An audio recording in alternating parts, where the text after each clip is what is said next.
WWE Backlash is this weekend, and despite WrestleMania happening only 3 weeks ago, it's time for another pay-per-view. This time the match card only features 5 matches, and by the looks of it, it seems like a pretty easy one to predict, which is why I think we'll see a few surprises. But let's take a look through the 5 matches and see what will go down at Backlash. Let's start with Dominic Mysterio vs Penta for the Intercontinental Championship. I think it's pretty safe to say somehow, some way Dominic will retain his title, having just won it at WrestleMania. I think there may even be some potential for some of the AAA talent to get involved.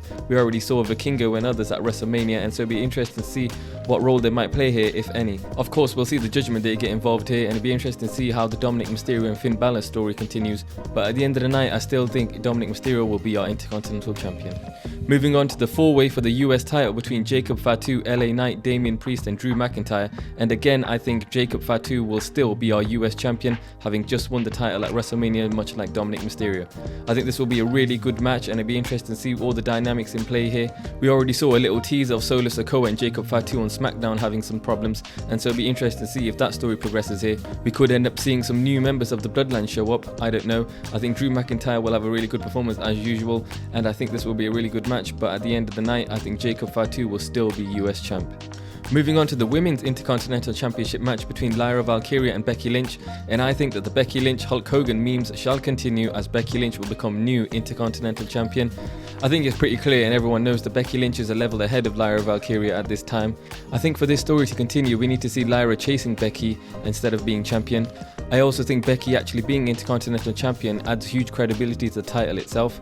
Since WWE launched their women's mid-card titles, they haven't really been treated the best and taken seriously. But anyhow, I see Becky cheating to win the match and then raising the title as she becomes the new Intercontinental Champion. Now moving on to Pat McAfee vs Gunther, and this is one match I personally can't wait for.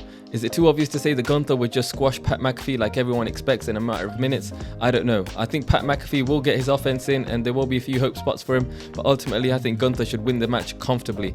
I do also think at the end of this match we will see a returning Bill Goldberg, which will be the beginning of the build for them to face off at SummerSlam.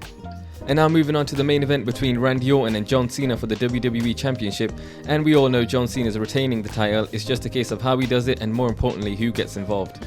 I don't think we'll see the final boss Dwayne make his return, and hopefully we don't see Travis Scott get involved again. In terms of the match itself, I don't see it being the best. John Cena has shown his limitations recently, and although Randy Orton can still work, I think this will be a tough one. I also don't see the finish being a clean one. I think John Cena will probably hit Randy Orton with a title belt to win, much like he did at WrestleMania, so that's what I'm going for. John Cena retains in anything but a clean finish. But those are my predictions for Backlash this coming weekend. Thanks for watching, and let me know what you guys think in the comments below.